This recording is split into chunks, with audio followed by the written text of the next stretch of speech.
I'll upgrade everybody who's already on, and then we will get started. Gary, we got Gary coming in from Tokyo. Very exciting. Lawrence is on. Great.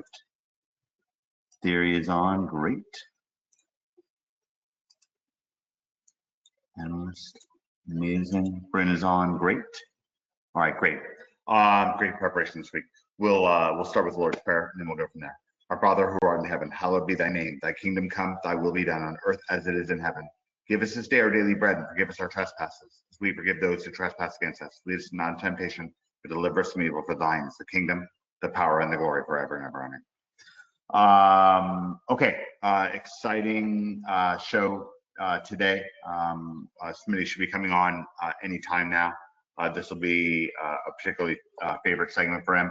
We've got Tokyo Gary on, so I'm really excited to have Gary on. And so we will start with him. We have big news. It was kind of funny that 5 out of the top, Gary just sent a deck list in, 5 out of the top 8 of a recent big tournament in Tokyo. Different types. I was actually looking through the deck list. I'll pull them up in a second. 5 of those different deck lists playing what we highlighted last week. If you've been watching the Magic Secret show, it said it was unexpected. A number of places have been saying, oh, this is an unexpected card. Oh, this is coming out of nowhere. No, if you were paying attention to the Magic Secret show, then you would know that not only did we expect it, but we have really pounced on it. The number one deck I actually had tested, and we've been talking a lot about Breakout. I tested it without Breakout. Definitely gonna be better with Breakout. So we'll get into that in a second. We have Smitty on. Smitty had an incredible week. Congratulations, Smitty. Just an unbelievable week leading our play testing. Just so much a richness. I was catching up on some of the more recent stuff from over the weekend because I was working on kind of the breakthrough with the Aether mutation that originally came from Theory. It was originally a part of his deck, but it was kind of a marginal part. It was in the margins. Why? It's because the mana base is very different at that time. The premise shifts on the mana base once you have the Cub in play, and once you can copy your opponent's Cubs with Mockingbird. I saw a lot of people might even be playing Mockingbird, but maybe they only had a couple of them. We have 4. When I see a blue-green land in play, and I play like a send out scout on the first turn, and I explore. Sometimes you have a Mockingbird, say, do I want to keep this? If it's blue-green, you probably keep it, because the next turn they might just play a Cub, and you just boop, copy it and get to work on Cub superiority. I came up with a name for the Cub, by the way.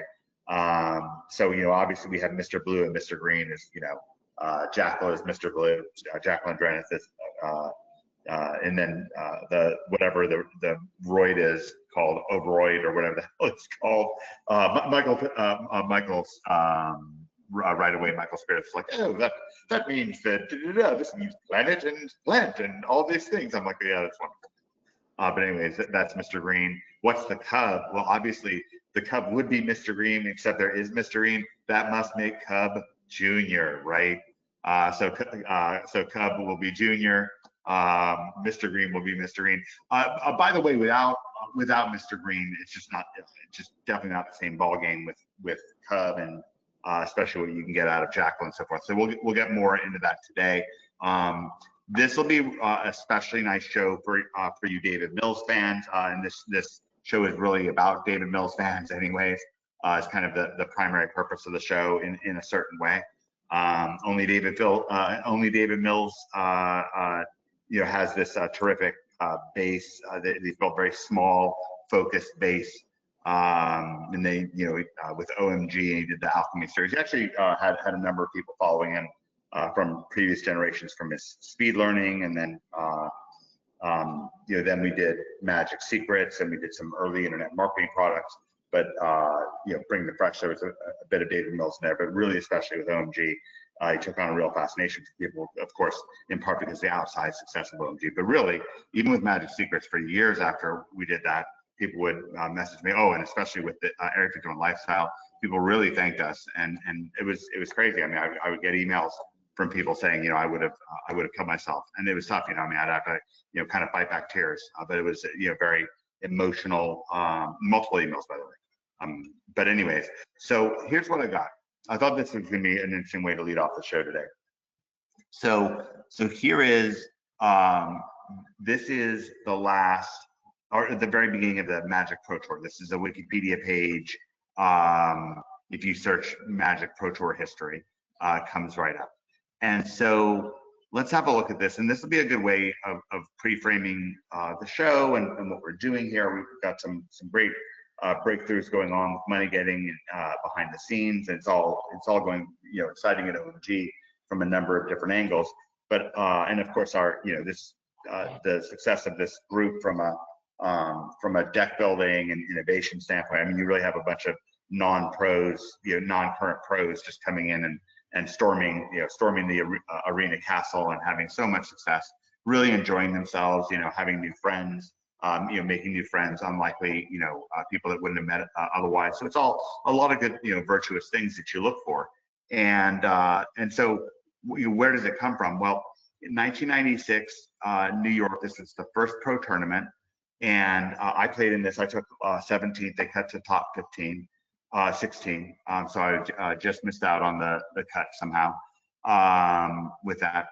And then this next tournament. So what's interesting is before this, David had been just undeniably dominant the year before, but they somewhat or completely reset Pro Tour rankings or started counting things, or something happened. It was pretty weird where David, just had this really dominant year, but then rankings wise was really left out of the pro tournament, and he wasn't invited to the first pro tournament. I was invited because I was, by happenstance, part of the world championship team, the U.S. national team. I had gone to Philadelphia with Derek Rank, and Ryan Gill was there, and some other friends.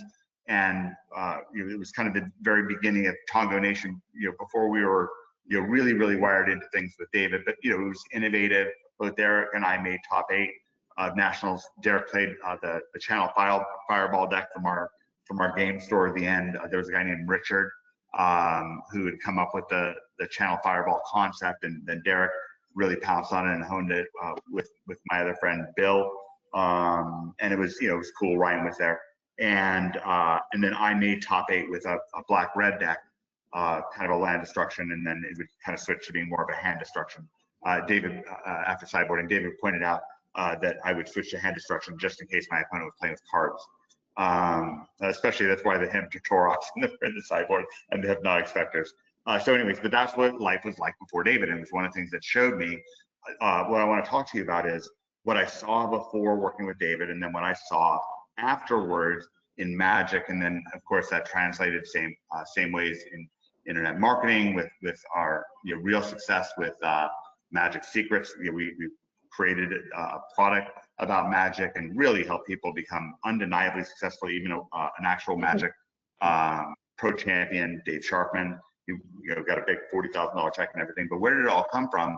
And we're seeing that, and because the way that, for my part, the way that I've created this new generation of OMG, that we're kind of entirely allowed to recreate, David and I on our own, got to just kind of recreate it. Like, how do we want to do it, just from scratch? How we like to do things. When Badgermole comes out, the rules are rewritten. You say, well, we need to take a look at things kind of from scratch, and then we can see, oh wait, that Theory had this great idea for a card with Aether, whatever the mutation is called.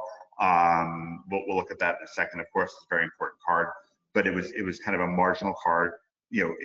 Even by Theory's own actions, it was a marginal card because he only had, I believe, a couple in the main deck, and I don't know if he even had 2 more in the sideboard. When I say even, it's very important now. And I don't think any of it in these top 8 decks. So I think we're way, way, way far ahead of the curve still when it comes to innovation here. Of course, we'll get to all that, but where does that all come from? So, we definitely had a talented root beginnings. Again, I had a team that I had started with in Northern Virginia with Derek Rank, with Ryan Gill, was there, and there were others, and started gaining some traction.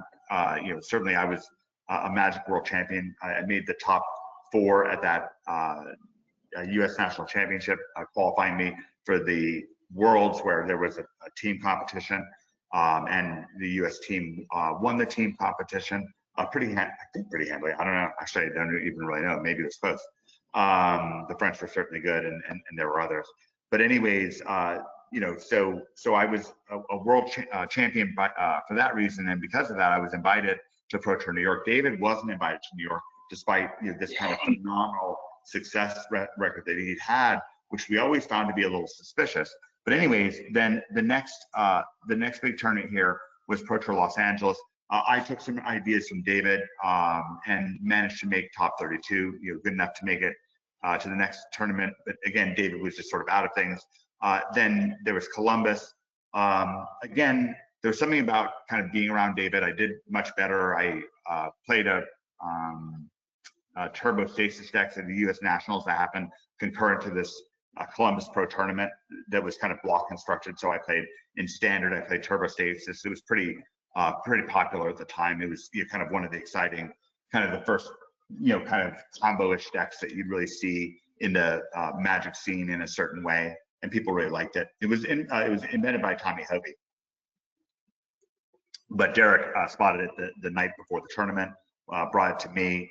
Matt Place and I discussed it. Matt, who is Dan's half brother, and Dan and Matt were already legends in the game, just underground legends. Dan had won War, and Matt was just kind of highly thought of. I believe he'd won the regional championship, and I don't know what happened to him in nationals. I don't know if he made top 8 or nearly made top 8, but anyways, they were quite good, quite well thought of. And so Matt and I masterminded a bit before the tournament, and we both made top 4 of that. And again, it was largely influenced by, like, once I met David, I really started seeing the game in a very different way. A lot of my worser habits started to kind of lessen. I would say at that point, there were still some big mistakes I made, though. And again, David not being there, not being involved, definitely cost me, I would say, a lot. Then there was the World Championship, again, which we won, which Matt and I won, with Dan's help, by the way. Dan was absolutely massively part of that victory, because Matt did so well, and Dan was a part of that deck design team that came up with Monkey May I, which is such a brilliant type 1.5 deck, and so forth. Again, you can kind of look these decks up in your own time. It can be a little bit of fun if you ever want to go down the rabbit hole. The next tournament was a little bit conspicuous, Dallas. Now this tournament, it was crazy that David wasn't qualified for this tournament. It was massively costly that he was not qualified. So David actually took second in a pro tournament where the winner was disqualified. And I know he was disqualified because I was one of the judges at the event, and WotC called me. I think it was Mark Rosewater called me, but somebody from high up at WotC called me to ask about the particular incident, and they wound up disqualifying a guy. I believe his name was Chip Hogan, and the slot should have passed to David. Over 200 people played at a Pro Tour qualifier. David took second. The winner was disqualified for basically he had lost in the quarterfinals, and then quote unquote bought the win by trading cards with another player, which I spotted, and I said, that's ridiculous. I was overruled by the main judge. It was a reasonable thing that the main judge thought it was a fine thing to do. And I understand that, but I knew it was against the rules, and I said I was going to file a report, and I did. So anyways, David, somehow the slot didn't pass to David. And again, when I say somehow, remember this, he went on, like, they had already kind of excluded him from Pro Tour New York in the first place, even though overall he should have had, kind of the top #1 overall DCI record the previous year leading up to it, all the giant tournaments that he won and so forth.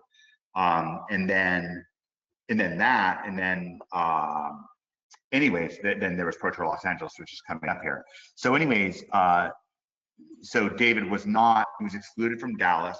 Again, this is where, I just didn't have David's help, and I had the right decks. Justin Schneider played my deck that I should have played, that I built for a while, that I just had made it like a last second erratic switch, which is the kind of thing I would do without David around. But Justin actually won the Junior Super Series championship, which was massively competitive. Pat Chapin was in the top 3, Jeremy Baca took second. And I mean, a lot of people thought that Justin probably would have beaten, what was it, Paul McCabe, who won. And I tested with Paul before Paul played his finals against Jason Zila, because I had Justin back and he wanted to see what that was like since I had built it. Anyways, so there was something going on there, and we were kind of being, and again, David just wasn't there, so it's just kind of a weird thing. So anyways, the next one was the one that David was finally qualified for, which is Pro Tour Los Angeles, and this is where the fireworks begin. And this is where the magic world starts seeing the differences that I had been seeing kind of on my own when I was testing with David, when I was at tournaments with him and working with him and so forth. I was seeing this incredible difference in performance. And so the first table, it was the craziest thing. It looked like that they wanted to like stack a table against him. That there was so many people, like I think everybody except for David was a Pro Tour top 4 player in a draft tournament or a pro tournament. It was him, John Yu, who is a legend in Los Angeles. It was his first event, and then there was, and he made top 4 of that event. There was just a bunch of people. There was Darwin and Frank Adler, just a whole bunch of people. Frank had won the previous event, and David clobbered them, got all the way to the finals, and then just got disqualified. And again, David, by the way, wasn't speaking in sports speak at this time. When Mark Rosewater was like, what do you want to do in the finals? What are you hoping for? David wasn't like, gee whiz, Mark, I'm so happy to be here. You know, I'm playing against Tommy Hovey. He's really tough. I'm afraid of him. You know, gee whiz, you know, I hope you know, by luck or by crook, you know, I get a win, but you know, let's go for it all hard. And David didn't say that. David said, I hope I sweep him. And you know, David just had this kind of relentless attitude. I was really shocked going into the event, you know, that David was really going all out to win the event, because it all seemed so difficult when you looked at it. And everyone was seemingly intimidated of each other. When you talk to everybody, no one was like clearly like, well, I'm, you know, the best or the smartest. I mean, it was just mostly people who like kind of like looked at each other and were afraid of each other, and then a winner would emerge. Like that was just kind of the culture. So I was shocked when Pro Tour Los Angeles began, and David, before the tournament, proposed a prize split between the two of us. And I took ninth, by the way, so I did very, very well with our tech. But he proposed a prize split, and he was really going for the win. And I was just shocked that he was thinking that, given the stakes that were so high, people were so good, because this is the first esport. You know, Magic had now drawn together a giant audience. It was the only game in town. They were early on the internet, doing a great job with it.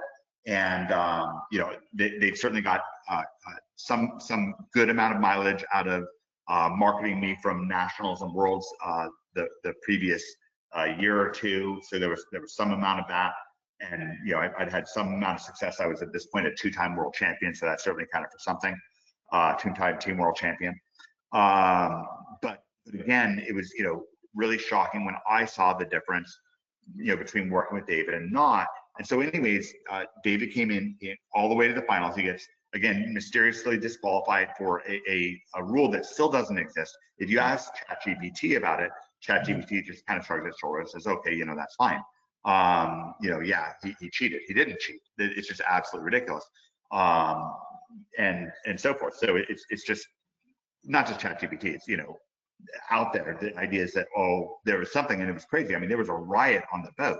Like the players were so angry at what was going on and how David was being cheated, that people who hadn't met him, who didn't know him, were outraged, and there was like a riot, like on the boat. Like that's, you watch that in the Wizards admits it, because you know from the MTV clip with me and Mark Justice, where they talk about how he started a riot on the boat. Well, that was the riot when David's prize was getting stripped from him, because we were all sitting here, you know, trying to play Magic kind of professionally, ergo trying to make a go at it financially, you know, playing this game, and then all of a sudden I mean, imagine you'd won, you know, your salary or something like that at your job, and your boss is like, hey, sorry, you're disqualified for a rule that doesn't exist. You know, now your salary goes to somebody else. It'd be crazy, right? So that was a wild thing, but again, a dominant thing, because David and I also took first and ninth, and it was really, really good. Pro Tour Paris, even though I had massive interference from the judges, massive, ridiculous interference from the judges, I won. And it was incredible. It was an incredible, incredible triumph. Given, like, one of the judges literally told me that I should concede. I mean, it was the craziest. I mean, the craziest thing that you've ever seen. The judges were just openly hostile to David and I, and just in this way, there was just this utterly clear pattern where the guy is just sitting there, and David fought his way into the back room and got the judge, fought his way. Like, they tried to restrain him, and David was like, "No, you're not restraining me." Pushed his way past them. It's just like, "No, you can't block me. I'm going to the back," and got the judge thrown out. I'm replaced with a decent, competent judge, David S. So there you go. We finally win. And again, that's also part of the David effect. I didn't just get swept under the rug or intimidated out of things. The next pro tournament, not our best. It was a bit of a strange format, 5th edition draft. It's not really designed for the same type of strategic thing. Anyways, we didn't do that well. The next one is Pro Tour Seattle, which would be Worlds, which we did fine in, something, you know, top 32-ish and so on. Pro Tour Chicago, David took 2nd, I took 9th, and Justin Schneider, also on our team, the one who took 1st in the Junior Super Series, he took 5th. He took 5th because he lost to David. They were just so happened to be paired up in the top 8. You know, funny how those matchups kept piling up. But anyways, at the end of this time period, though, oh, and there was, after Pro Tour Paris I won, there was Grand Prix Washington, D.C., which there's 2,000 players at, which I won. So Pro Tour, so as of Pro Tour Chicago, when it's extended, we play Frenetic Counterpost. Again, a totally breakthrough deck. Again, David kind of likened the Frenetic Efreet that we were using there and the kind of crazy board style card economy and board economy implications of the Frenetic Efreet. He was likening it to what we're getting out of Drunas/Jackal right now. But anyways, at that point, by the math, it's a crazy thing. Just 2 guys from rural Virginia. David and I were actually at that point #1 and #2 at the same time in pro points for that period of 1 year, which is a published stat on WotC's site. You know, part of the, you know, various kind of meta reporting that's involved in all this stuff. And this is, by the way, before this was counting at the time. They counted. They changed it the next year. They counted Grand Prix as 0. So crazy. I won a 2,000 person event with all the pros there, and still got 0 pro points for it. So go figure. Anyways, so yeah, so just total and absolute dominance, and that's total dominance despite so much incredible interference from WotC itself, including them ejecting David for a rule that doesn't exist, interfering with my tournament. You know, there's more stuff like, you know, him not being qualified for Pro Tour Dallas, which utterly stunted our playtesting and growth and so forth. Crazy. So, and it really, even at this point, by the way, at Pro Tour Los Angeles, when they threw him out, David said we needed to move on. It wasn't that we had a bone to pick with the world. We didn't even set out to be #1 and #2 in the world against this colossal field, the people that were so freaking successful. But we just, and it went past that. I mean, even once David completely withdrew and stopped. So what he said was, you know, we can't live this way, and we needed to move on. We needed to take care of our brand. Because one of the things that I really want for people who are part of this podcast, who are part of this culture, part of the show, part of OMG 2026, whether it be the one-man gang aspect of it, whether it be you know, online marketing and success with that. And I do want you to have success. I want you to have success helping people, you know, through the wilderness, helping these various business owners with really terrific services that can really change their lives and help them have success.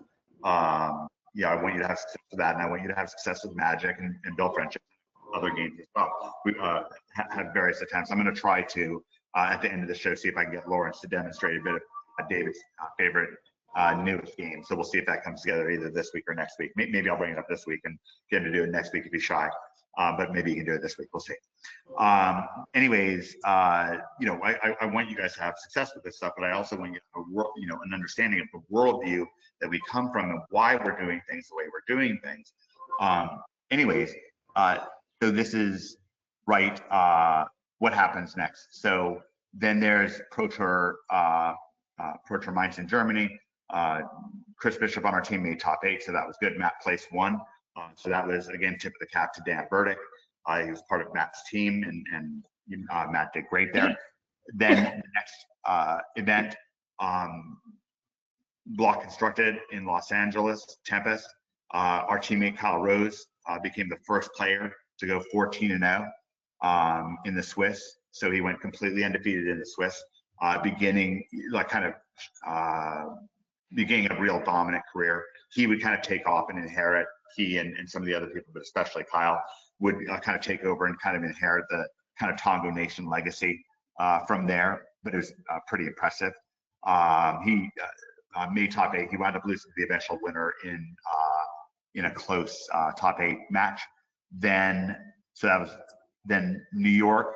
Our teammate Dominic Propouche took 2nd to John Finkel at this pro tournament with our blue-green deck.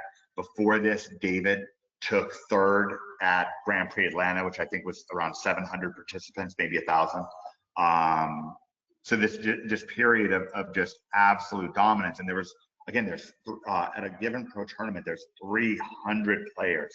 There's a bunch of other teams. Most of the teams are, because this is like, right now, there's all these different games out there, but at the time, there was just the one. There wasn't another game for people to run off to or that people were playing.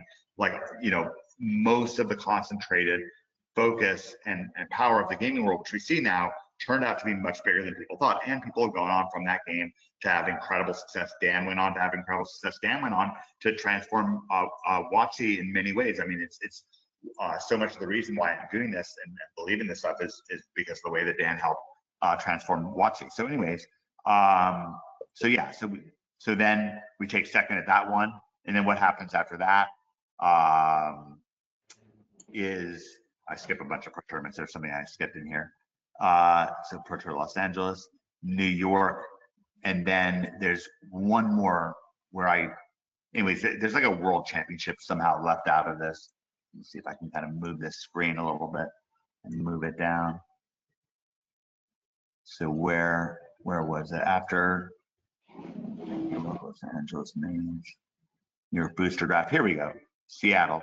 So right here,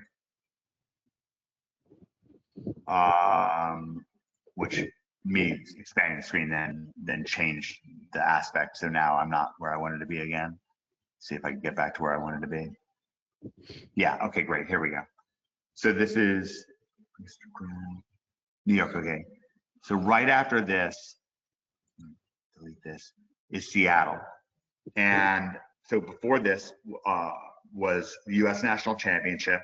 So I'm signing cards. I don't have a Sharpie to sign them. I had David Long, a viewer of the show, sent in these cards, and Gary was the one who made that possible. So these are the cards that he sent in. I'll sign these as soon as I get a Sharpie. I'll probably wait till next week to actually sign them on the show. But these are some of the cards in Cadaverous Bloom, the Bloom Green deck that I had won Pro Tour Paris with. I then took that same deck and took 2nd at US Nationals. My teammate, Matt Lindy, played our white weenie deck that Kyle Rose and I designed. He beat me in the finals. So we were 2 representatives on the US National team. Total dominance. Went on to Worlds and won my 3rd World Championship with Matt Place. With John Finkel as my teammate at that point. Bryce Kearns, who is somebody who is a little bit new, not as seasoned of a veteran. I don't know if he went on and had much of a pro tour career. And then Matt Lindy, who is a teammate of mine who did go on to have a terrific career. We won my third world championship. That was our run. At that point, I started my game store and really started focusing on the game store. I would go on to skip several pro tournaments the next year, like Rome and so forth. I did make several top eights just on the wind down and helped Kyle and the others really ascend at that point. Kyle wound up winning the next next national championship he won. I won some pro championships and so on, just extremely successful, and a number of others in our area. And this is rural Virginia. You have to understand, they would call us rednecks. You know, they were upset. These were Ivy Leaguers. They were used to being the smartest kids in the room, and they were used to their system working, their science working. They're used to simply being smarter than us, than other people. And we were not by SAT tests, not by ACT tests, not by college entrance exams, not by what school we got into. And guys, I really respect that stuff. I really do. I respect higher education. I respect especially University of Pennsylvania. I incredibly respect that school. It's where Elon Musk went. It's the richest man in the world. It's where Trump went. It's just a really good business school. So, for example, there are places in higher education, and as soon as they get into those, it's impressive, right? And you can learn things from them. It's amazing. There was a guy in when we were doing this stuff with Mystery, Savoy. He went to Wharton too, and he was by far, in my experience, you know, kind of the smarter, the more organized of anybody in that kind of internet marketing space. I did learn a lot from this, quite bright, and his content was great. Right? So, you know, it's not that we couldn't learn things. I learned a lot from John Finkel, right? But you know, when it mattered, like that match leading to the finals of nationals, I beat John Finkel to get there. You know, for David to get to the finals against Randy Bueller, he beat John Finkel.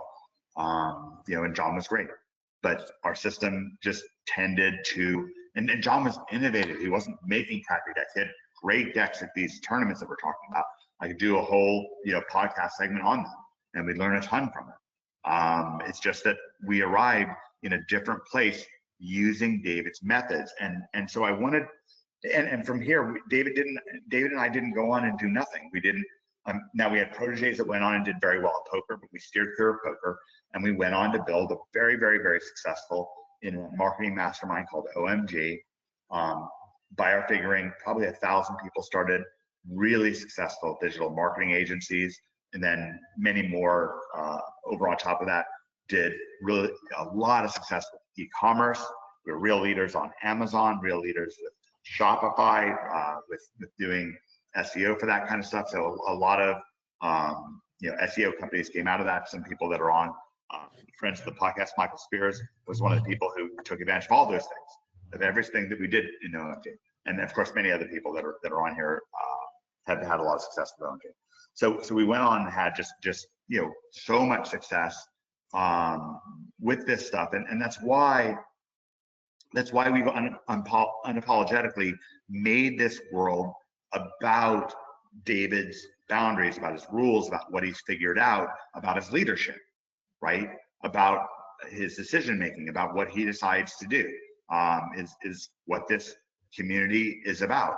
You know, it's you know, the rules that he set in place as much as we can, following them and learning from them. That's how we spotted Cub, and that's how we have taken advantage of it and done so in a disciplined, systematic way. Gary sent us this terrific tournament results. Congrats on saying this. We're so glad, by the way, to have Gary. I know I went on for 36 minutes without having Gary on, but I wanted to at least have it be well set up. This is a Grohl aggro deck with Patchwork Bestie, and it's got the fear of missing out and all that kind of stuff. And then he has Badgermole Cub to really get after people. He has Breakout that we are testing heavily this week. We've got a dimmer bounce deck that's a blue-black deck, a blue-white tempo deck like Michael had. So this is Simic Aggro in the top 4. So this is a blue-green deck. This is once again going to have Badgermole Cub, very, very similar to our kind of rudimentary early versions of the deck. But again, you can do, we think, much better. He does have 2 Matrix Rhythm. He does have 2 repulsive mutations, so that's good. But again, he's really. I was just gonna say that I just sent you a screenshot of what I've done on a turn 3 with playing Tyvar I copied Cub on turn 2, and then played our turn 3, and then Patch Paul. Turn 3 was a Patch Paul after Drunith into the Cub into a Tyvar all in the same turn. Beautiful, beautiful. And That's my what we were opponent's literally just perfect. has Momo and an Angel. That's it. Yeah. Oh wow. So the Yeah, I sent a screenshot to Mike on his phone because I didn't have a way to send it from the pad, but this is Okay. Yeah. kind of insane. Yeah. I'll try to get it into the group. So okay. Yeah. So let's look here. So we've got a Bant combo deck. So this is a Doc Orok, and we definitely want to look at this one, by the way, guys. Just something to learn. But again, something taking advantage of the Cub. Simic aggro, again taking advantage of Cub. This is Golgari combo, again taking advantage of Cub, right? is that playing what is this? Insidious Roots, or what's it doing? What is he doing here? I don't see. Lively Dirge. It's a Lively Dirge deck. That's cool. Okay. Treasure's Insight, Confidant, Overlord. He's got Broids. He's got Mr. Green. Yeah. I don't know what he's doing. He's just coming after you. Pretty cool. He has 4 Nature's Rhythm and 4 Mr. Green. So just with that alone, he can do most of our blue-green strategy. He's missing out. It's hard for us when we look at these broken decks that are just kind of missing, like they just have kind of like lesser concepts instead of just getting their mana right. So maybe this deck is fantastic. We'll have to test it, but this looks pretty rough. Dimmer mid-range. Sorry, you can simply win with this deck just by getting lucky and drawing lots of Mr. Green and Junior. You know, you can if you draw like a lot of mana creatures, you're going to run somebody over just fine with this deck. But if you don't, now I'll tell you, Dark Confidant is definitely on my radar. He's doing a spider manifestation. That's what it is. Oh, That's Spider the Man. combo aspect. Yeah. Okay, great. I figured there must be some kind of combo here. So let's see what this is. My bust if I'm on the fly and prejudge his deck wrong. Spider Manifestation. And a Leeline Weaver came up. I don't understand. Okay. I don't know. It seemed to be indicating that that card is actually a Leeline Weaver, not a Spider Manifestation. But I don't know what a Spider Manifestation is. All right, so anyways, we'll have to look at it. We only, like, I try to a little bit focus on things that we're prepared for on this show. If I'm prepared for it, that's great. In a lot of cases, like the winner here, I've extensively tested this type of Growl aggro that has the Delirium and so forth. And obviously, we've done a ton of testing with Breakout, which is another Dan Burdick special this week. But anyways, my point though in that whole kind of opening shot, extensive opening shot, because it has to do with where we are and where we're going, is that for 30 years, I've seen David's plans just come up with so much success. And I've seen it when me or somebody else was kind of a tourist to David's planning and just kind of took parts of it. Then the parts that we didn't take wound up being a bitter pill more often than not, I would say. More often than not, the times that David said, don't do this, don't do that, or, you know, I'm not sure about that, or indicated that something was sketchy, then usually that blew up in my face, like almost every single time. So I've seen both sides of it. I've seen the magic world. I've seen the internet marketing world with and without us, because there was no such thing as an internet marketing product where people would come in and have success before us. It was just the base rate for success on an internet marketing product before us was the same rate of people that were going to be, like, if you took 100 people who bought a product, there were a certain number of those people that were going to be successful, regardless of whether they bought that product or not. Maybe they got an idea from the product or not, but that's sort of besides the point. And it's such a low rate anyways that you're leaving out all these other people, and people would say, well, people just can't learn.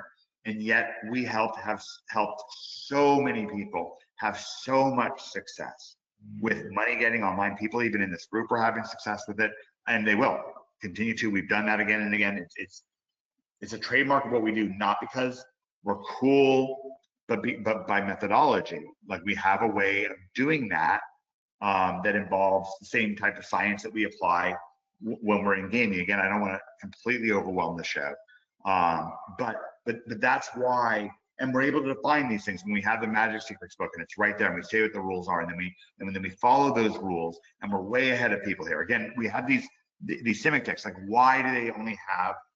I mean, they just don't have mutation. And mutations, so like just to have two that you really want it. Like, and I mean, there's a whole arms race of figuring out Cub and how do you get ahead. And I think that with the Merfolk, I think that we've kind of nabbed that. But anyways, so that was my beginning opening shop. I want to give Gary an extensive segment here, just to talk about his experience so far in Japan. We want to make it easy for him. I'll be working on something like a PDF or a website that he can show people, that'll give them a good idea of who we are with Magic Secrets and Gary's terrific part in it, and that we do want to help Japanese players.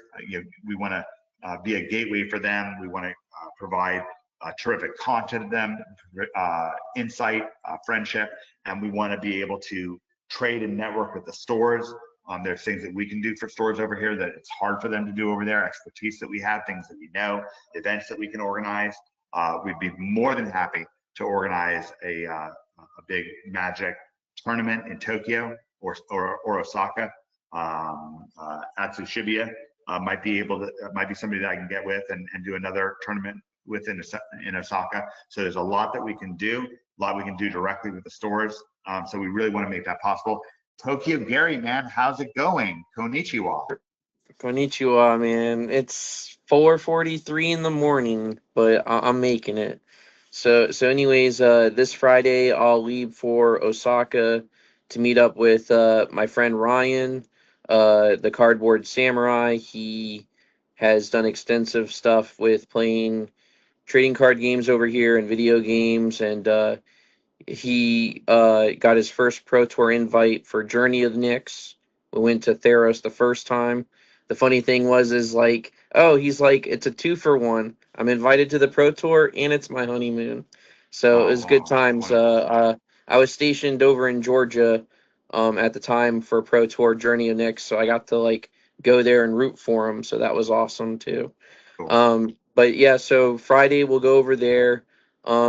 It's funny. Are you gonna take the Shinkansen? Are you gonna take the bullet train? Yeah, I'm planning on taking the bullet train. I had an opportunity it's to. so much fun. Smitty can tell you, there's so nothing like Tokyo. Like these days, but like they have these little private cabins, and the Japanese are so polite that I was so ignorant and young that I just like went in the cabin and sat down and just like propped my feet up. Nobody said shit to me. I didn't have a ticket for that, but it was just like, it was like turnstile jumping, but like innocently so. It was great. But absolutely beautiful, and Tokyo is so beautiful. So Gary, how's it been for you? And congrats. We're so glad that you've been able to spend time with your daughter and everything as well. Yeah, no, it's been great. I stumbled upon the players tournament for Yokohama. I wish I would have been able to go to that. I picked up my daughter on Sunday anyways, so it wouldn't have worked out. But I saw it as the flyer this week was like when I was going into the shops. But I still have plans to do Eternal Weekend, about the 13th or 14th of December. So Eternal Weekend. We'll make sure to have you ready for that. Yeah, we'll have something ready for you by then. So the funny thing is I'm already reading up, and everybody's like the Cub and Legacy, So Yeah. it's already we were like way far ahead of the curve on Cub. It's again so powerful. I was there was one night that I saw the price on. Let me grab the foils here. Got up to $199. Yeah, they're $150 over here. They're pretty expensive for the Cubs. Yep. Is it $150? Are those foils, Brent? That's hot. Is that foil? Wow. Yeah. To interrupt you guys, one of the cool things you're seeing right now is I talked to Brent a little bit about this. Is like the even if they ban Badgermole Cub in January or whenever, in Firm Standard. It's along with like Riddler, has those concepts with it, makes mana, draws cards, and those are always going to be relevant. So Riddler and Badgermole, I was amazed at the prices of them, but at the same time, it's a gamble. This is not investment advice, but like they're never going away. Yeah. Oh, you mean? I mean, Yeah, they're I gonna mean, be we've already fans. seen Riddler like dominate in Modern. Like it just Riddler just came out of out of the woodworks and was like, oh, it's Modern. Yeah, they're gonna be. They're just gonna have fans. They're just gonna have fans that people are gonna love these cards. It's a special. It's a new card concept. It's a new way of doing things with the Badgermole Cup, and it's something you also saw the incredible diversity, which I also predicted. Right, I didn't come in here and say, guys, you're gonna see blue green everywhere. I didn't say that. Like I expect. I also expect to see a lot more mono green. Um, the land. I told you guys I bought up plenty of them. The land that makes earth binding. You're going to see it. It's going to be around. It's going to be really good. So that match that I Black. sent you, Mike, I actually ended up losing to Archangel of Thunes, reprinted out of Outlaws of Thunder Junction, because it is a mini ghostly prison. So you can't attack with your stuff unless you have the mana. So Archangel of Thunes is a triple white angel Oh, I know from, what you're talking about. That's and so funny. There was an old I card just called. lost to Boros with Okay, Archangel of Thunes, and they killed me with Resplendent Angel, the Mana Dork Angel, and that for Xaxes, because I didn't have any kind of flight, no flight against that stuff, and I lost. that's funny. That's funny. Yeah, that's pretty narrow. Like a prison card, or what is Thunes? So Archangel of Thunes is like a 4/6 triple white one. Whenever your opponent attacks, they have to pay one colorless for each attacking creature. Okay, yeah. So So like it's like Ganda or so something. it's a ghostly prison. The crazy thing is that I had all these guys and I couldn't go in for the kill. He was only at like 4 life. He didn't even get to the so and then what was it? I even had enough mana with the Cubs to activate Tyvar to make my guys even stronger. So my Drunith was actually an 8/8 trample, but his other tech that he had was Restoration Magic, where it makes his guys indestructible, and Yeah, then he that gains life. showing up So a fair amount. yeah, Magic is showing up a fair amount. It's oh yeah, for sure. I mean, it's anti-board wipe. It gains life. There's no Screaming Nemesis now. Life gain is all around right now. I honestly, I even called it. I was like, as soon as Nemesis is gone, if you can gain life at any time, you're gonna be gaining life. Like, there's no way of stopping it now, except for the dinosaur. That we brought in. Like, I want to say Theory was playing a deck, Mike was playing a deck, Dan was definitely playing a deck with that 3-drop dinosaur, and I think Yeah, that 3-drop dinosaur doesn't get enough credit. But yeah, and I think that's another card that we are ahead. I'm not seeing it in lists, and I think yeah. that's another card that we are playing with that other people are just not playing with. Yeah, let's go to the deck list. This is really good. Gary and Smitty both. You guys are powering us up here, which is nice. Both Lawrence has been working on fantasy, so we'll try to look at that, and then we'll definitely at least look at it today. We'll definitely at least get an explanation from Lawrence on it, and then Yeah, I also want to say, yeah, I missed the team last week. I was like, I got to watch the episode and stuff. I was like, man, but I was still getting adjusted with the time and stuff. So like, I made sure I Oh yeah, set it'll like, be way better for you to join us when yeah, and almost I every set time. like 2 alarms this morning. I was like, I'm making the show this time for the guys. You can go. That's the type of thing where you can go back to sleep we and love be to just have fine. you and the energy you and like that sidewalk conversation we had was like fabulous. pulling up Arena right now. So so I'll show you what I think is probably along like you don't want to say exactly best deck, but it's along the lines of a best deck, which I'm careful. I don't just throw it around. It took me significant science and focus to come up with this week, and it was really nice for me because Dan and Smitty were so active this week. I really want to thank them both for that. By the way, happy Thanksgiving, everybody. I think that you'll find your Thanksgivings to be a lot more thankful for, just for having this group of friends that got together. It's a nice group. I got to meet Gary's buddy yesterday. He's a nice fellow. He helped me get these cards that I have to sign for Dave Long. So Yeah, he actually got me back into Magic. It was so what happened was we were playing other card games, and I played Magic before, and then I switched to another card game, and then he switched to that card game. And then he's got the Battle Box collection. It was like the Battle Box collection of like reprint stuff. It was like a green box with all the art and stuff. He's like, "Hey, I know that you're getting back, or you're playing Magic more. Here, have the box." So it was like that Battle Royale box. I wish I still had it, but yeah. So it's like, and I've been friends with him for 23 years now. So I met him in 2002. So we're still kicking it.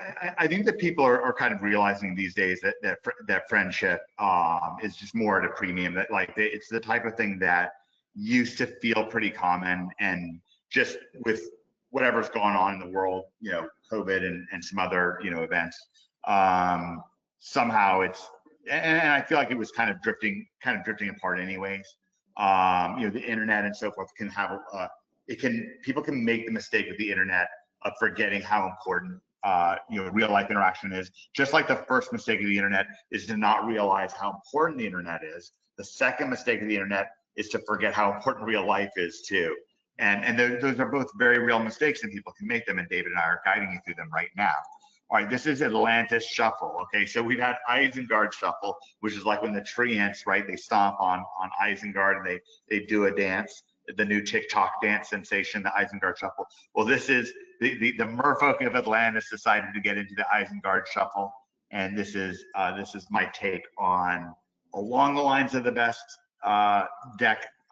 How to build it is very much up for grabs in terms of the meta game. For example, I don't currently have any Flood Pit Drowners in the main deck.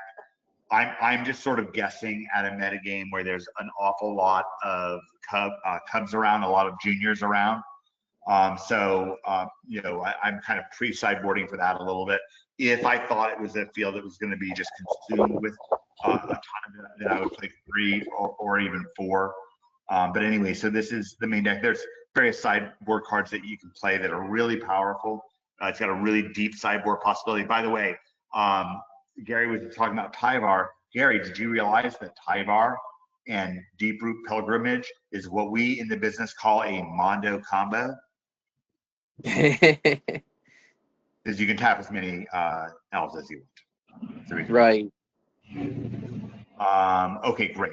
So this deck, so the main realization I had was that repulsive mutation is super, super, super way out of control, and I know what's happening. So David says that at the beginning of Magic Secrets that accurate card representation is just the crux of the matter when it comes to Magic. And you can't design properly if you don't understand what a specific card is, and not just that card, but really what is that card versus the metagame, and what is it right now. So theory, you were top 13 with a deck that had like 2 of these, and then you got all the way up to top like 4 or something like that with a deck of none of these, right? That wasn't that important. And I want Theory to talk, because Theory is going to understand the difference with this in some ways that none of us are, because he's actually got more experience with mutation before Cub came out, and now that it's out, he'll have insight as to why it's so crazy right now, because people are not simply realizing that you can put the counters of mutation on Mr. Green. and then it just gets completely crazy. Go ahead, Theory. Can you talk to us about mutation? Theory was the one, by the way. This is the gift that keeps giving. Theory gets the top. But what Daniel's thinking is that we carefully examine these things and we don't just brush them aside. We keep meticulously looking at them. Go ahead, Theory. Yeah, I mean, mutation's a cool card. Like one of my favorite counter spells. Because it's such a different counter. Right. That's why I like it. Actually. Like it that just turns the table. Like somewhat with there's a one 3 steps ahead where you draw 2 cards, or you can counter and do something else. That's enticing. Right. We should keep that in mind. By the way, guys, there will be builds with Cub where 3 steps ahead can really get out of control. But you were playing it before Cub, where mana was much tighter. Yeah, I mean, it was only like a 2 or 3 of. I think I did have 2 though on the deck. I hit number 4, but it was the sideboard. And like you said, I wasn't sure if it's still good or not. I even tried the iteration without it. I'll replace it with detect intrusion, like the N-web counter spells. I didn't like it as much. So I saw you guys did a lot of research on repulsive mutations. So I re-added it back in. And the main reason why it would probably be better now is because of the Cub. You can just pay more. Oh, the Cub just makes it crazy. Creatures was pretty good. Just so people know, is very possible with a Cub. Like, let's say you do a Cub and you copy the Cub with a Mockingbird, or you draw 2 Cubs. You can play both of them on turn 2 off of an elf. I mean, just a Drunith trigger on Cub is just nuts too. I mean, I did it. I did it, and I was just like, wow. Yeah, you can have nuts. Paul Patch recruit into a Cub. I was like, let's go. Let somebody fight me. Yeah. So, for example, you can have Mr. Green down and protect yourself with mutation by turn 3, right? And then turn 4. Before he gets big, you can boost him with mutation before he does his effect, and everything will become enormous. Everything that's already in play. They'll all be 8/8s or whatever. Right. It counters everything. I mean, it's pretty cool. For this kind of deck, I was trying to think, is there a better counter spell than this one? I'm not sure. I'm just glad I'm putting it back in. It's also very effective for 1 blue and 1 green, and you just counter. Oh, yeah. I do that. It's not just growing your creature. It's not just hitting the home run. It really is an effective, like, there's not that many 2-cost counters that are as effective as this is. Of course, sometimes it's totally infinite as a 2-cast counter. Sometimes you don't even have a creature in play, whatever. But if you don't have a creature in play, you're probably going to lose anyway. Sure. That's true.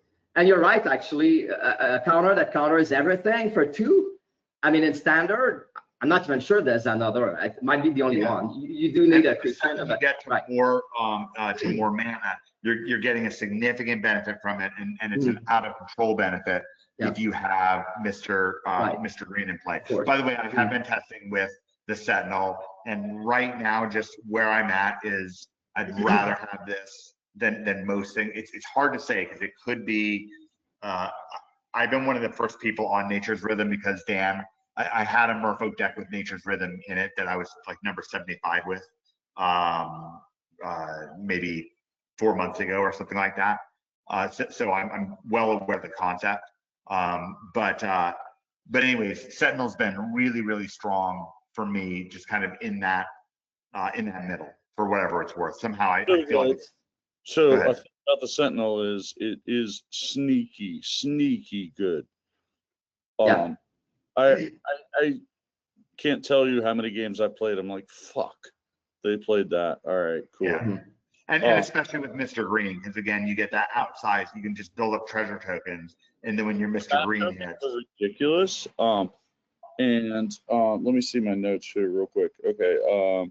Yeah, the Sentinel is annoying as all get up, and it also lets you get your Drunith to the point where you can double roid very fast. Oh, right. It does give you a little bit more to naturally get the Drunith up. And folks, double Mr. Green is really, it's a thing. Like getting Mr. Green in play on his own naked is just one thing, but making anything that two. you can do to boost him, protect him. Making two. Yeah. Dun dun. I showed you guys a screen capture yesterday where I drew 9 extra cards with these Mind Spring Merfolk, incredibly overlooked card. They do make your send out scouts that we naturally want. Like whenever I build a build that gets away from, like I was building a dinosaur build, it's really, really hard to make send out scout work in a dinosaur build because you still want your mockingbirds no matter what, and you need to play with the kind of elf for dinosaurs, whatever it's called. But anyways, so the Mind Stream Merfolk is fantastic. Just cheap. It's like an instant brain geyser. That it's 2 blue and X. With this deck, you get so much mana from the cub. You can just get so much done with that. I really like having the 20 1-drops with Drunith, with having 4 of them be mockingbirds that can be boosted. Again, there's definitely gonna be some games where you'd rather have Drowner over Sentinel, but right now I'm playing Sentinel. Still love Tidebinder, one of my favorite cards in the format. Mr. Green, of course, deck is largely built around. And then this is, in essence, would have been a sideboard card a few days ago, but now that Mr. Green is all over the place, this gives you something where you can get like 10 mana, right? Pretty reasonably, pretty possibly with this deck. Yeah. And this works great. Like for those of you that are 10, 12 is not hard. Right. And then do a reset, throw everything back to your hands. You maybe even have a Merfolk or 2 in play. Maybe you have some mana left over. 6 isn't that much, so maybe you have 8, and you can cast an elf and a pollinator, and maybe you already have a Mind Stream Merfolk in play, and you have a Leviathan. Now your opponent is in a world of hurt. They're probably going to lose. Another one-off that you can have, especially if you are playing, and I do think that Nature's Rhythm, it's a real contender. The problem is then you're tapping out a lot. The version I have here doesn't really tap out, but one of the screen captures I showed earlier, Smitty loves this card. It's good. Smitty loves the hoof. Smitty, you want to talk about why you like the hoof? Like, loves the hoof. It's so much easier for Bobo because like I tapping stuff. I time out with in City Gene Pollinator, like I time walk my opponent all the time. But if all I have to do is play this monster, Nature's Rhythm, or by himself, it's like, okay, cool. I mean, I might have to tap 4 of my 6 creatures, but the other 2 are going to be 12/12 plus the hoof, and then it's just over. Yeah. So this could be a one-off, certainly. I'm big into that. I think it's good. I think you should try stuff. I think you should keep a few cards in this deck in flux. The ones that are pretty much set pat. I like the Merfolk version. It's hard to say, if it's better, but whatever. That's the biggest thing about the Southeast Asia tournaments and stuff. Like, they just love their one-ofs. Like, the winning deck is playing a one-of of the Scarecrow. So it's a 3/2 Scarecrow. I like that stuff, and I like it more even in this format. David and I played a lot of one-offs when we were. I think it's great. The demon deck for the Philippines. They're like, we have the duress tactics. Yep. Yeah. Yeah. Like one-off on these cards can just really disrupt and mess with people and so forth. So that's a good look at that deck list from that standpoint. Okay, let me do this. Let me see how much time we've got left on our show today. We have 0 time left on our show today.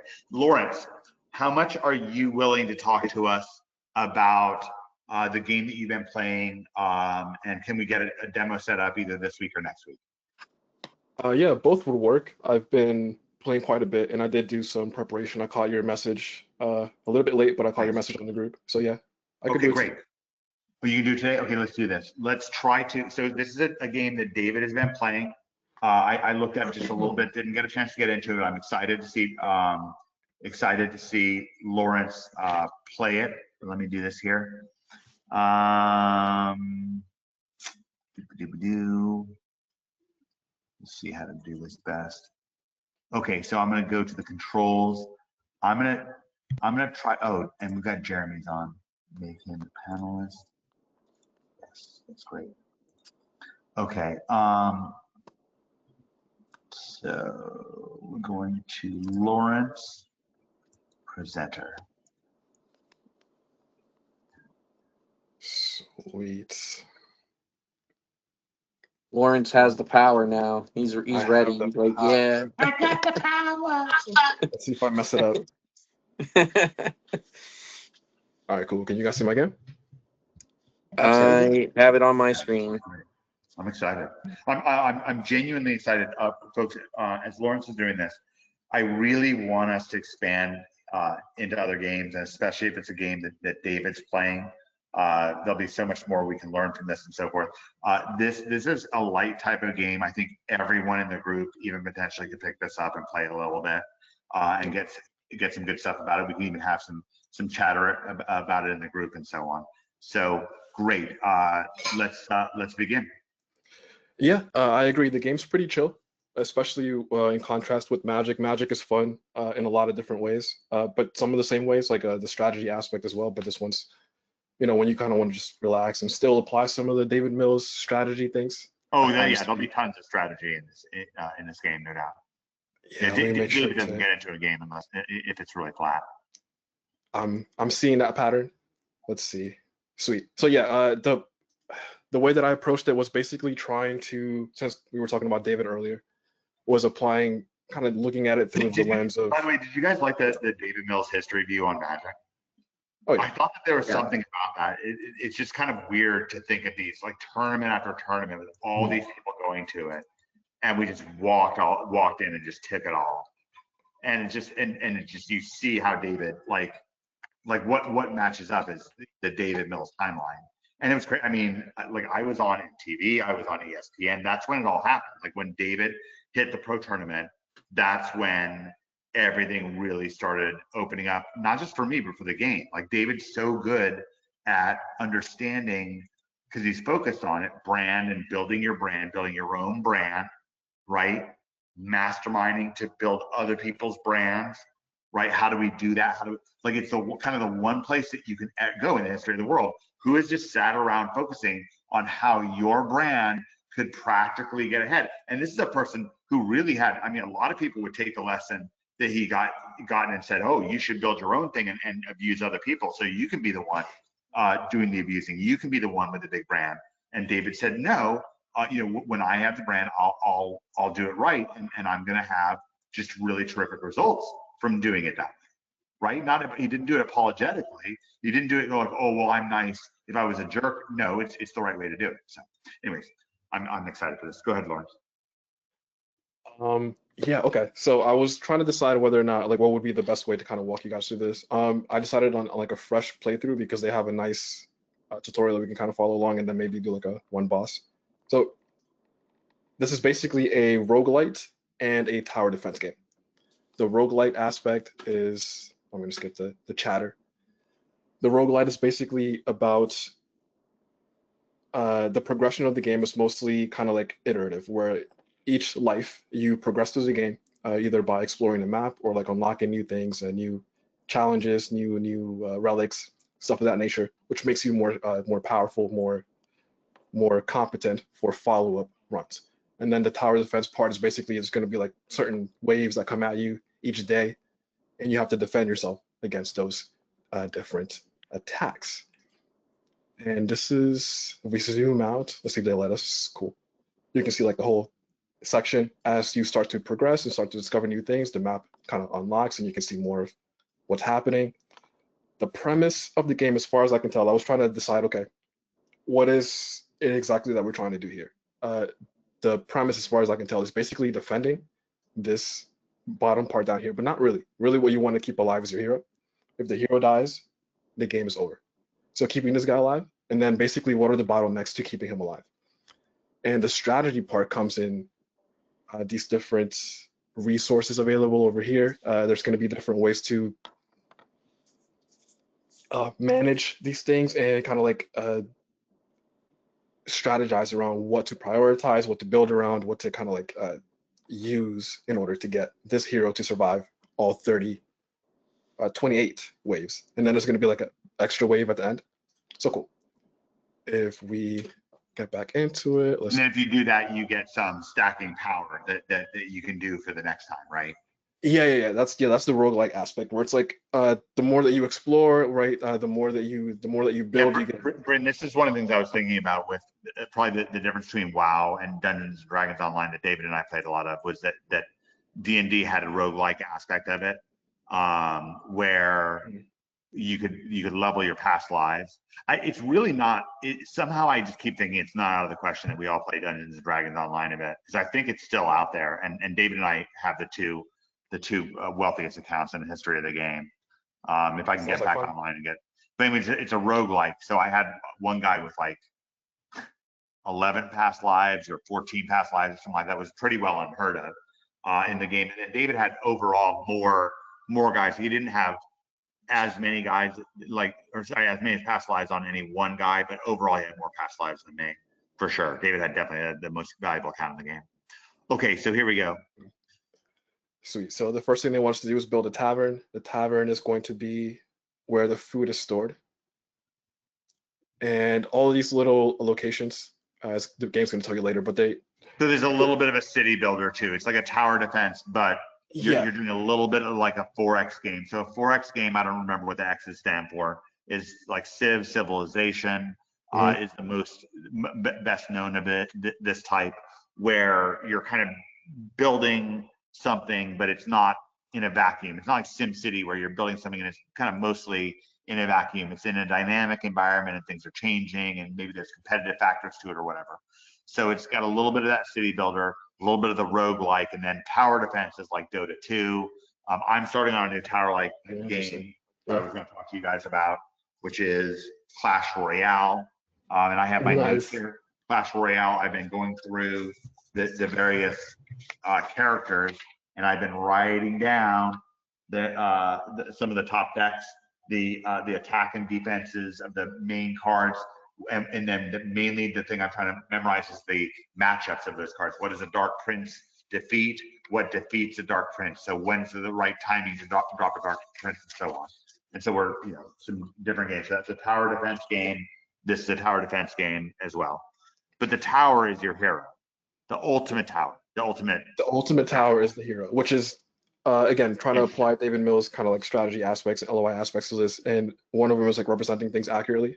So there's a way that like for part of my playthroughs, I was initially trying to protect the zone back here, but then like once I switched that representation. So you're representing progress. You're thinking I'm making progress by defending this bottom zone. You realize, no, wait, I'm misrepresenting it.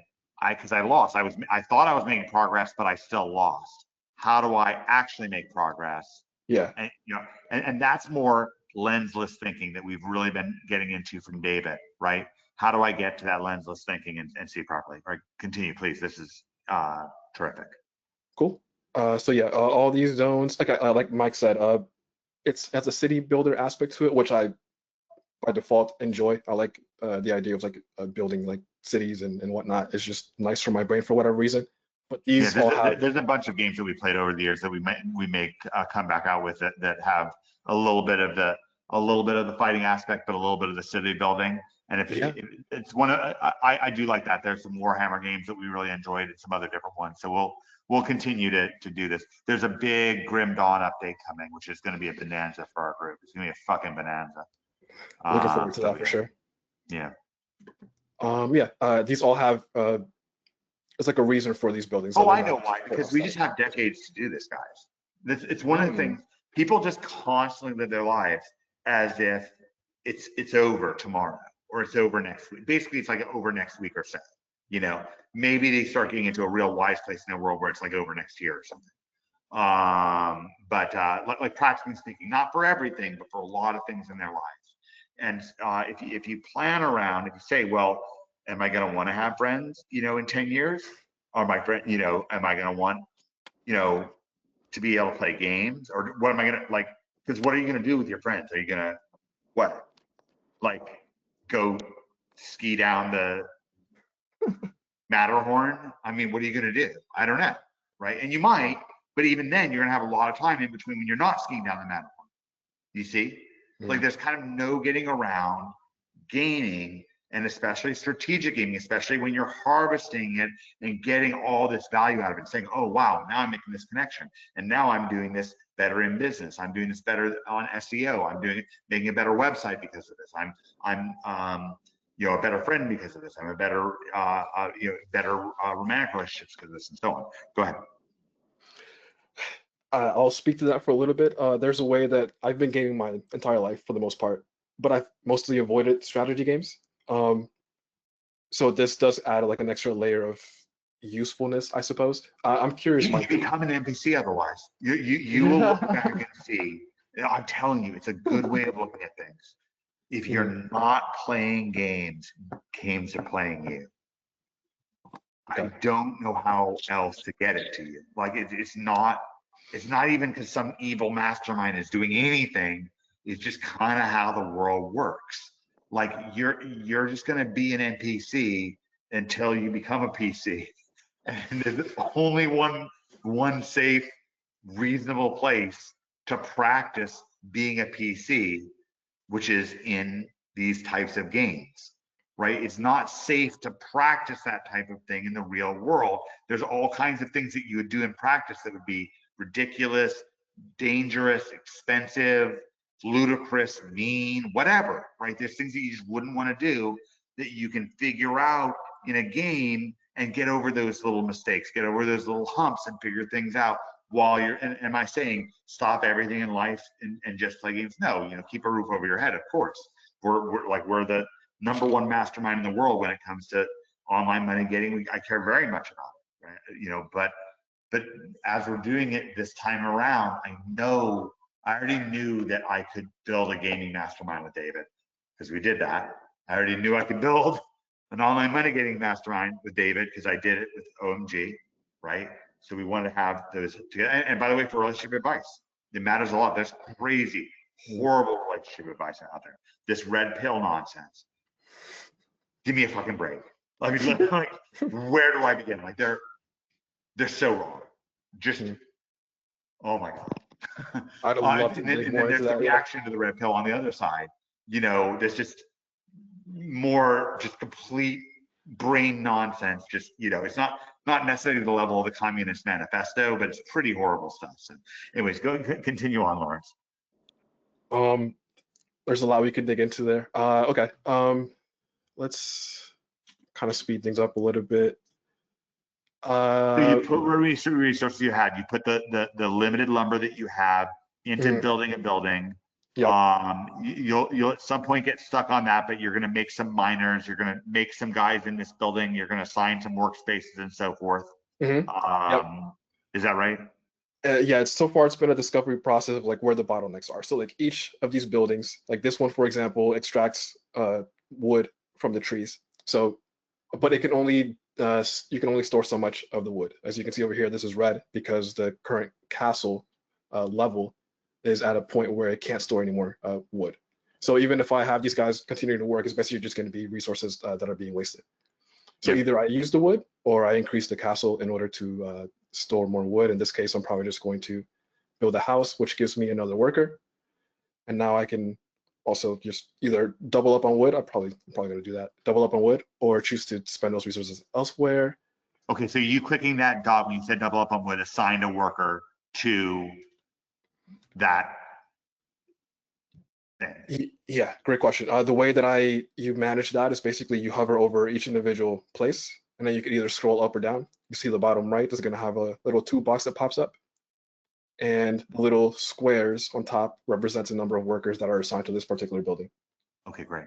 All right, so you have 2 on that. Do you have any other workers assigned? No, just gonna double up on wood for now. Food is not really going to be an issue until we start to get more backup for the hero. The hero doesn't need food. The only reason we need food is basically to support the other units that we get down the line. One of the bottlenecks that I would say has revealed itself is basically, again, trying to keep the hero alive. A number of the ways to do that is basically by recruiting these units over here that are going to be around either just another one over here that are going to be around the kingdom.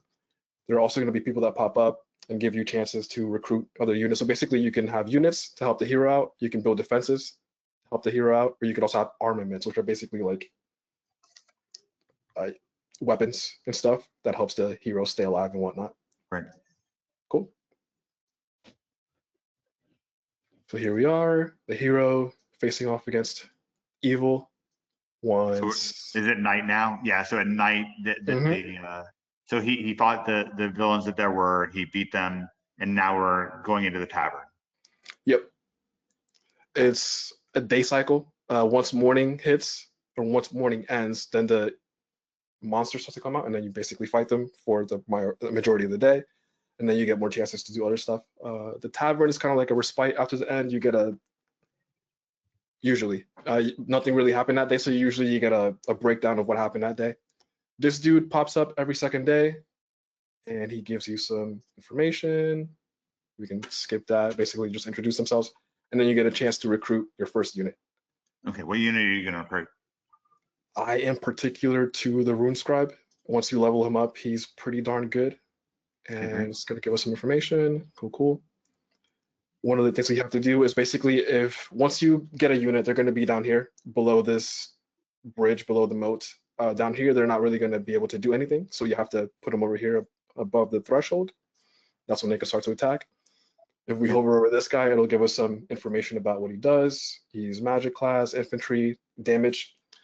Similar to what Michael was talking about in MMOs and in, I'm blanking on the name for whatever reason. World of Warcraft. Thank you. Wow. Yeah. It basically breaks down into DPS, tanks, and supports. So you're gonna have to figure out how to. So what is this guy? This is a damage dealer. So all right. So the Rune Scribe mainly DPS. And in that way, he's going to be reducing. Like when you have a damage dealer, what he's doing is he's getting rid of problems before they happen. So you might say, well, I want to heal. If you're healing, that's fine, but now you're not doing as much damage. So you're kind of trying to nip things in the bud. All right. So Exactly. in the meantime, your little guys are going on. You're building up wood, and you've got your defenses up, and so you're just kind of going through kind of an early part of the game, I suppose. Exactly. Yep. Great distinction. One of the reasons that I decided to get the Rune Scribe is because the first choices they give you, the first 3 guys they show you are basically all DPS. And as far as I can tell, this is the best one. Yeah. And yeah, what they do is basically, as you can imagine, like they slowly start, the monsters are slowly creeping up, and it's only day 2. But by day 27, 28, 29, there's a massive amount of these guys. Right. So that's like a Medusa coming down or something right now. These are mimes / clowns, I think clowns, which is, Clowns. yeah, we've got some archers over here. None of them really do anything besides bunch up. So they can basically only attack once they reach our hero. Now, if you hadn't got the runes scribe though, and the hero was left alone, he might start struggling, right? At some point, yeah, eventually he'll be overwhelmed by just a sheer number of monsters that are popping up. Right, but with the rune scribe, he's basically fine. Basically fine, at least for longer. For today, and then tomorrow, and then that iterates throughout the game, and that's basically the game. Exactly. Right, so you're gonna recruit more stuff. You guys saw the recruiting. You saw the city building. Great, you did a great job. We extended the show by about 25 minutes, but I thought that was really valuable. Cool. Let me hear from Bryn. Bryn's the only person we didn't hear from today. Can you hear me? Yeah. Yeah. Lawrence is definitely going to get me into this game. I'm going to ping him after the episode. Be like, I'm going to start up, what were the steps again? So that for sure. And then I have I'll try to get the nice. podcast right up, by the way, guys. What was that? I'll try to get the show right up, by the way. Okay. Yeah, and then for World of Warcraft, I have a new mental picture that seems pretty useful. So want me to share that? Yeah, I think this week we were going to shoot for playing some more World of Warcraft live, but we got a little bit mixed up, and I knew that we were going to have Gary on. Yeah. And that especially made it so I decided to try to demur to next week. So we'll try to do that. We have one day that's going to come up. So today is the day before Thanksgiving.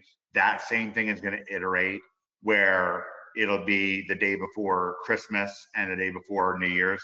I thought about it, and we're just going to keep rolling on. If some of you guys can't make it, that's fine, but you probably, in a lot of cases, you'll be able to make it. And so that's how we'll deal with that. Go ahead, Brent. Sweet, yeah. So I was picturing basically I'll stipulate that basically 5 characters in game in like a team kind of situation is the max. If that is the case, I was trying to kind of picture something that people either like new or not new can kind of orient towards. And if we take like a helicopter view, we have like 5 characters. So we have a tank, we have like a damage dealer that might be kind of like melee, kind of like close and personal with like a sword or something. We might have a healer, and then we might have 2 damage dealers like Lawrence and Jeremy, kind of like at a distance. So either like archers or like spells from a distance. I was like, okay, well, so the mental picture is, if we look at from a helicopter view, you kind of have a chalice where you have kind of like three at the bottom. You have like the long the shaft, and then you have like 2 like this where there's like the drink. Right. Including what you'll start thinking about is, when are there going to be times when the terrain is going to change that? For example, like, so the first thought you might have is, what is kind of like a base formation that we might, that a group might use, right? Yes. And then when might we change that? And you might start thinking to yourselves, well, one reason might be terrain. Another reason might be, for example, if you have like one of the main organizing concepts is typically between people that are on the back line that are going to get jacked up pretty fast, and people that might not be a tank, but they still are going to be more robust than a wizard, than a death priest or something like that. Yes. Right. And so that's where you start getting more and more of a consideration. Now, one of the biggest things that you're going to have when it comes to these games is also going to be clearing obstacles in a certain set amount of time. And so that might be like for example, there was one dungeon that we had to do in Dungeons and Dragons Online where normally it was like 7 minutes. It would take people around 7 minutes to do it. David and I could get it done in 2 minutes, and consistently, right? And that's how we level up so much, was we figured out certain, and Brent, I'm giving you this pursuant to what you're saying, right? You're talking about what is my formation going to be? Yes. And I'm going to say, okay, well, what about Zorian Cypher, right? So Zorian Cypher is the name of a dungeon that normally takes people like 7 minutes, and it will give you a lot of experience. We realized that you would have to split up in Zorian Cypher, and I don't even know what David was doing now on the other half of Zorian Cypher, just the part that I was doing. I was running to this one room, flipping a switch, going to this trap, throwing up a bunch of firewalls because there'd be a bunch of creatures there. And I was always, in early levels, I was always a sorcerer with 1 level of barbarian, so I could use the sprint to always sprint ahead and sprint through things. And then David would typically be a wizard, and he'd be dealing, with some other like more robust challenges while I was kind of zipping through things, and he'd be dealing with more puzzles in the back of things while I was zipping ahead. And so base formation is one thing, but there's also invariably going to be times when you're either going to have to protect your back line against innovative threats, right? Or times when you really do want to split up, right? Like with my most powerful guy at Car's Legend, on some dungeons, I could go and I could send, there'd be like 4 castles, and I would say, you 5 guys go and take those 2 castles. I'll go take the other 3 castles, and then I'll go to the end and I'll kill the final boss, and you guys can watch the popcorn. And that was literally the fastest way. And you have to understand, I did want the other 5 guys. I really did. It would cut my time in half, right? Because they would go and kill the other 2 castles for me, and watch and give me, good insights and good cheer while I kill the final boss. So you want to be thinking about that stuff. Another thing, last week we talked about key binding, right, Bryn? Yeah. How we're like in life, we're having to figure out, how do I key bind things? How do I key bind various games? How do I understand those games, right? Because now, one of the things you want to do as someone who's considering what is life going to be like for 5 different people at once, then you have to think, what are their key bindings? What's going on for them? Like I said, in this Clash Royale, I'm going through, and I'm looking at for furnace, what is furnace good against? What is good against furnace? And starting to see what are the units that are, seeing how different units break down. Like in Clash Royale, you'll have goblins and you'll have skeletons and you'll have little fire spirits, and you can either have them on their own or you can have them come out of a generator. And a generator is a very different kind of card than the root card itself. But the generator, like a goblin hut, can make a lot of goblins and so forth. And so I'm trying to figure out those things in Clash Royale, and how do I bind them? How do I keybind them? How do I be effective with those things? In the same way, a lot of what you're going to want to think about is formations, but you're going to want to think about those formations deeper in terms of what are the key bindings going to be for these people? What's going to go on for them, right? There, I'm going to ask Jeremy, right, to do a lot of damage. Great. To what? What will actually cause the most damage, right? There will be things that are going to be resistant, right? There are some things that are really weak against lightning in this game, Clash Royale, but not weak against anything else, right? Or some things that don't do damage very well. There's poison. Poison is, people really like it, but it doesn't do damage against like little electrical imps or something like that. So you have to know that, right? These things that are going on. Please continue, Brent. Yeah, dope. Yeah, I was thinking a little bit about that in terms of the so you have like kind of like a more robust kind of characters, like you mentioned, kind of upfront, like in the default. Well, and you start seeing what makes somebody robust. Like you're starting to see what are the different bottlenecks and the types of bottlenecks that are going to be faced, right? And then, because there's a lot of things that happen in those MMO games that one guy can just handle if that guy's prepared. But if that guy's not prepared, you'll have 5 guys wearing themselves out to kill one thing, and it'll take 2 minutes to happen. And it's just a low value experience. If Gary could have just cast a death spell and just killed it,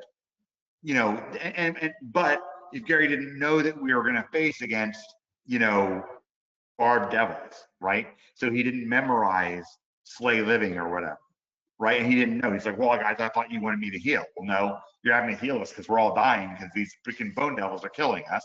Why don't you just kill them in the first place, right? Or whatever. Does that, that's the type of sensibility you want to begin to develop. Like as you're starting to think, like what is a framework? What is a mental picture going to look like? These are the types of nuances that you're going to want to be playing with, and you're going to want to be sensitive to. And then you're going to be sensitive to the meta aspects of that. Okay, Lawrence is going to be healing for us, or Mike's going to be healing for us. So how does he not die, or does he have sufficient healing, or whatever, right?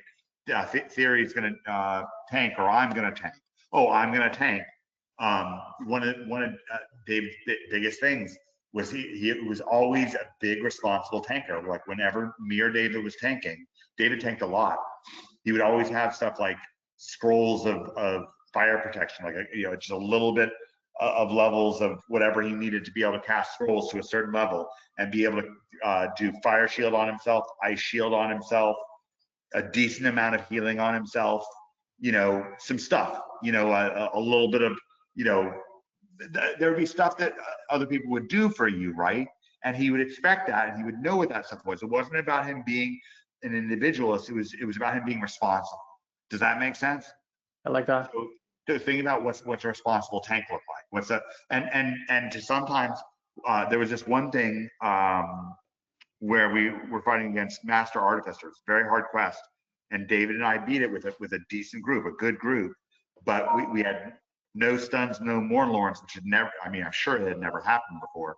And what happened was he had me design one of my guys as like a meta tank. And what he was there to have certain spells and certain debuffs that I could put on the main enemy that would radically reduce that enemy's effectiveness. And I would continuously come in, and it was just not hard, like, to have a meta tank. And it wasn't normally necessary to have a meta tank. Normally, you could go in just with a tank and be fine, right? But David realized, no, this is a particular quest where a meta tank is necessary. He would often meta tank for himself. He was normally meta tanking for himself, but it was so important that he had me meta tanking. So I had 2 different swords. Each of them had different curses on them that they could do. And I was like, you know, and I would do other stuff. So I would look like I was a part of the party, like I was kind of part of the DPS. So I wasn't like ruffling feathers or whatever, right? And that's one of the things you want to do, right? Because we might be a part of a bigger party or have somebody in the party, right? This is all very nice, right, Lawrence? You see, these are very good distinctions. And again, with us playing a wider range of games, we get a lot more out of it. We get more out of our, does this make us weaker at Magic? No, it makes us stronger, right? We literally had some of our best results while several members of our group. Brent is always a threat to be in the top 100. He wasn't even playing that much Magic this week, this last time, right? We could get away with that and still be stuck with top 100s, you know, because we're stuck with talent, right? And then Brent is helping develop we're Warcraft looking at other stuff. Lawrence is helping us develop this fantasy, but it's very nice and works overall, and everyone. I mean, you know, the rising tide floats all boats. Okay, I went way over this week, but it was an all-time spectacular. Great job, everyone. We could continue with Brendan, but it would be we're going to try next week to get back to Michael and play some more World of Warcraft live. But it was really great to play some with Lawrence live. Theory had terrific insights into the breakthrough of the week, which a lot of people don't realize about. And just because you see if there's only 2 Mockingbirds in people's decks, you see that there's only 2 mutations in people's decks, you know that they don't know what's going on.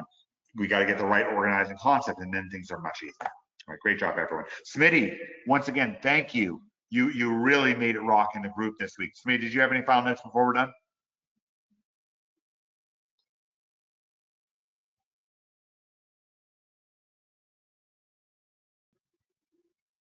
I guess not.